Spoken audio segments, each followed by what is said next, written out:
국민의힘 이제 전당대회가 3월 8일이니까 오늘이 2월 21일이죠. 그러면은 이번 달도 이제 일주일 남았고 3월 8일 또 일주일이고 이제 보름 딱 남았군요. 보름 남았습니다. 어제 그 종편 MBN 주최로 2차 TV 토론이 있었습니다. 거기에서 나온 얘기를 핵심 내용만 여러분과 공유를 하도록 하겠습니다. 그 울산 KTX 땅 이게 이제 어제는 그 핵심 어떤 논쟁점이었는데요, 쟁점이었는데, 그러니까 김기현 후보가 울산시장이었었잖아요. 그래서 울산시장 선거 공작 사건의 첫 번째 피해자이기도 하고, 그 문재인 정부 때 그 문재인 대통령이 당시에 나의 소원은 뭐 철호행이 당선되는 거다 해가지고 송철호 시장을 당선되도록 하기 위해서 청와대에 뭐 8개 부서가 총동원이 돼서 일사불란한 군사작전 하듯이 그 이제 울산 선거를 바꿔놨잖아요. 그 1차 피해자가 이제 김기현 후보인 셈인데 그 뒤로 국회의원이 됐습니다만, 그 울산에 그런 인연이 있어서 아마 땅을 가지고 있는 것 같습니다. 울산 KTX 역 이제 부근인 것 같은데,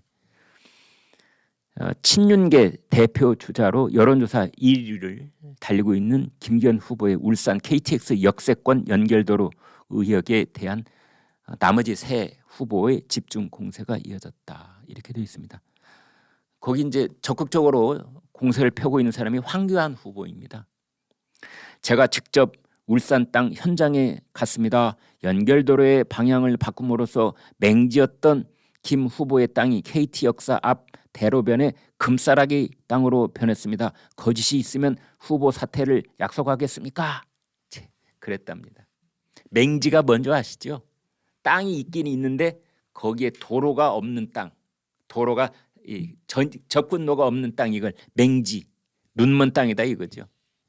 그랬던 김기현 후보의 땅이 도로가 생기면서 갑자기 금싸라기 땅으로 바뀌었다라고 이제 황교안 후보가 공격을 한 겁니다.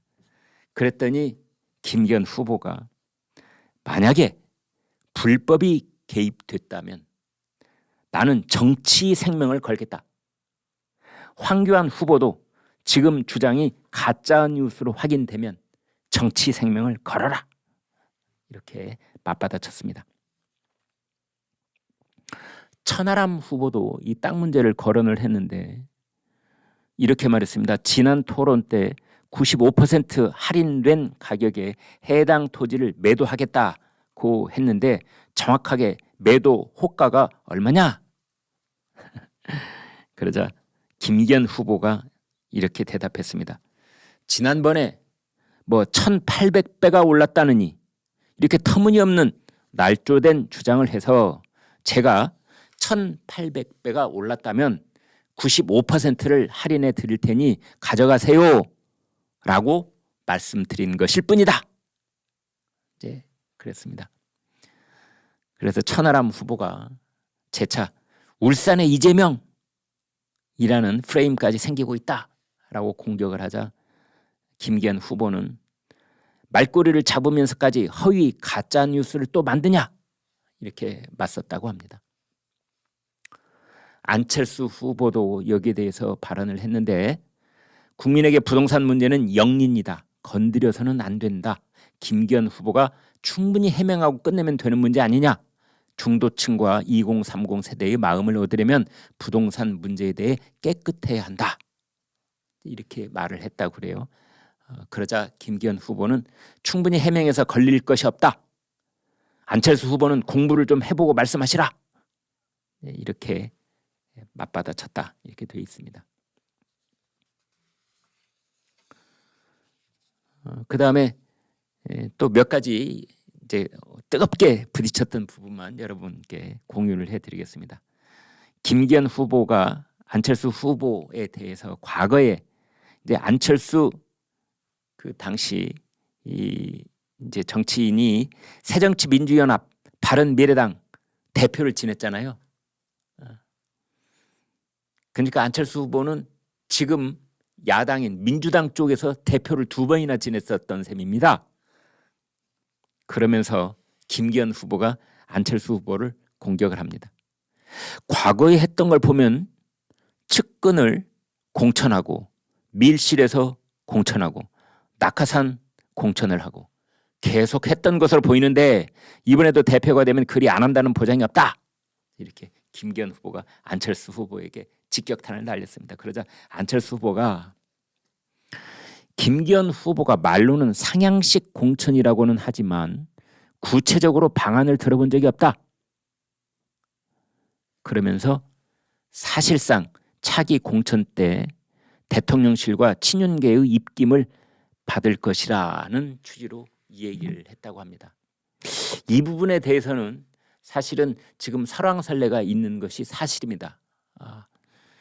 지금 이 방송 보시는 분들 중에 김기현 후보의 강력한 지지 의사를 밝히신 분도 굉장히 많으신데요. 그럼에도 불구하고 이런 염려가 있다는 것은 저희가 함께 공유를 해야 됩니다. 김기현 후보가 친윤계 후보고 간접적으로 윤석열 대통령의 마음을 얻고 있다는 것이 이미 이제 확인이 되어 있는 상태 아닙니까? 이제 친윤계의 또 적극적인 지지가 그쪽으로 쏠려 있고요. 이제 이것은 무슨 걱정을 하느냐? 김기현 후보는 친윤계 쪽에 정치적인 빚을 지게 되는 겁니다. 강력하게 지지를 해준 것은 나중에 그 정치적인 빚에 대해서 모른 척 할 수가 없는 겁니다. 그러면 당대표가 된 다음에 우선 당장 그 빚을 갚아야 될 계기가 뭐냐? 공천이 오는 겁니다. 따라서 거의 비슷한 조건의 어떤 국회의원 후보가 있을 경우에 아무래도 김기현 미래의 당대표의 마음이 친윤계 쪽으로 기울 것이 아니겠는가. 이제 이런 것들입니다. 과거에 사실은 이 보수당 쪽에서는 항상 이 공천을 가지고 여러 가지 논란이 많았거든요. 이번에도 그럴 소지가 있는 것 아니냐라는 그런 조심스러운 걱정은 해볼 수가 있는 겁니다.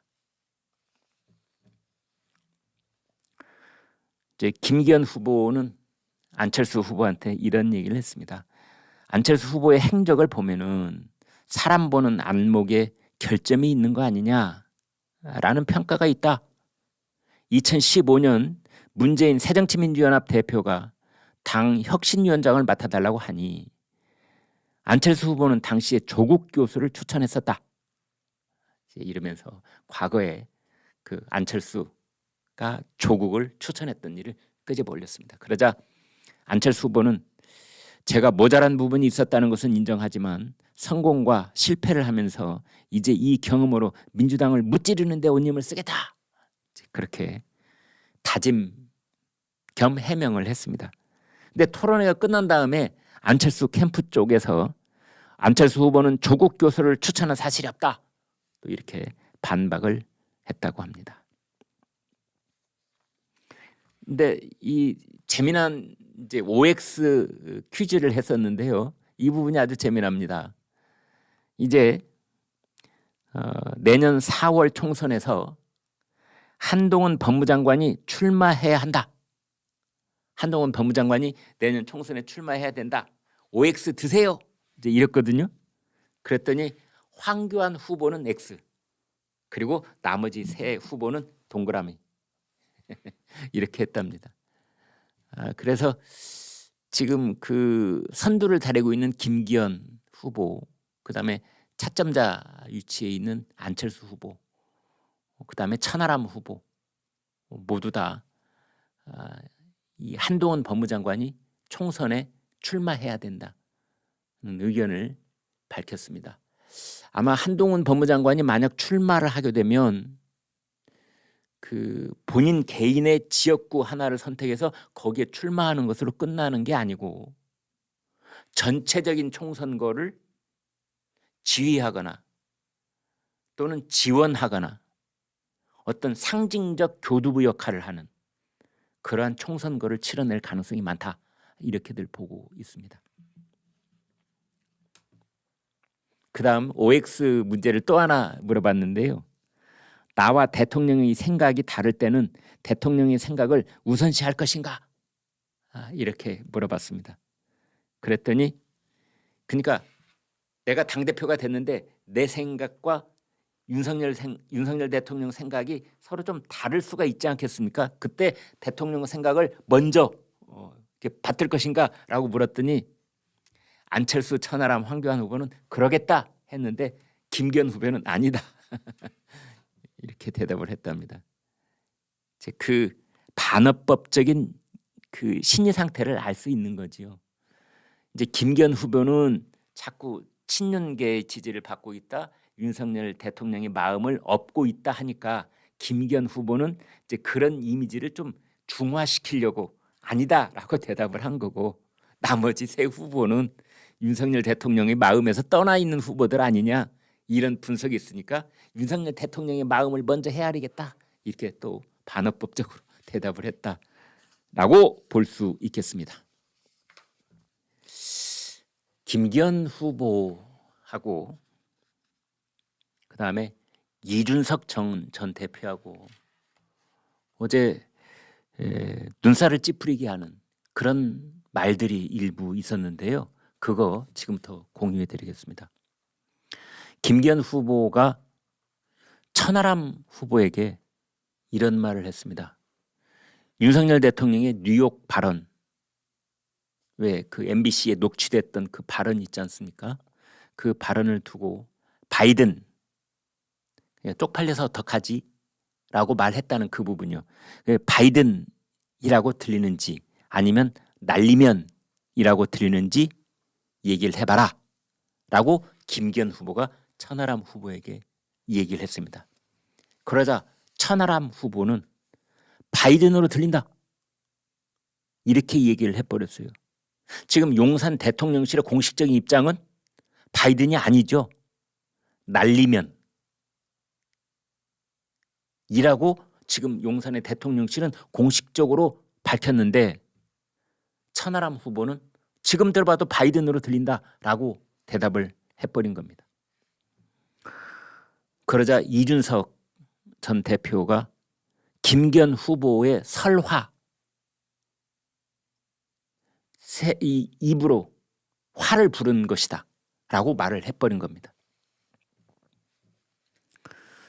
이 김기현 후보가 천하람 후보를 겨냥해서 이렇게 말했습니다. 천하람 후보는 윤석열 대통령이 거기서 바이든이라고 말했다고 했는데 지금도 생각에 변화가 없는가? 김기현 후보는 이어서 이렇게 말했습니다. MBC에서 전문 장비로 분석했더니 바이든인지 날리면인지 알 수 없다고 했다. 그러자 천하람 후보는 이렇게 대답을 했습니다. 여전히 바이든이 맞다고 생각한다. 이 질문을 다른 후보님들께도 드려야겠다고 생각했는데 김기현 후보가 먼저 질문을 주시니 감사하다. 이런 말까지 오갔거든요. 그런데 이준석 전 대표가 어젯밤에 페이스북을 통해서 이 문제에 정식으로 끼어들었습니다. 오늘 대통령실에서 언급 안 했으면 하고 있었지 싶은 바이든 날리면에 관한 질문을 김기현 후보 측에서 하는 것을 보고 깜짝 놀랐다. 대통령 탈당, 신당 창당, 탄핵 발언에 이어서 바이든 날리면에 이르기까지 가히 김기현 후보 측의 설화 리스크라고 대통령실에서는 생각할 것 같다. 그러면서 이준석이 이렇게 말합니다. 김기현 후보가 내부 총질 수준을 넘어서서 계속 수류탄 핀을 뽑고 땅바닥에 떨어뜨리고 있다. 조금만 더 하면 실수가 아니라 프래깅, 전투 중에 자기의 상관을 살해하는 것을 프래깅이라고 한답니다. 이라고 생각할지 모른다 라고 지적을 했어요. 참 기가 막히죠, 여러분. 내부 총질의 상징처럼 돼 있었던 이준석 전 대표가 차기 당대표의 가장 강력한 후보인 김기현 후보를 향해서 내부 총질을 하고 있다. 이런 말을 썼습니다. 이거 어떻게 받아들여야 됩니까? 그러면서 프래깅, 여기서 조금만 더 나가면 김기현 후보는 상관을 향해서 총질을 하는, 살해를 하는 그런 행위로까지 비춰질 수가 있다 했는데 김기현 후보에게 상관은 누굽니까? 당대표에게 상관은 누구? 대통령이지 않습니까? 지금 이준석 전 대표는 그 얘기 하려고 하는 겁니까? 그 얘기 하려고 하는 겁니까? 네, 좀 지나치게 선을 넘고 있는 것이 아닌가, 이런 지적을 하지 않을 수가 없습니다.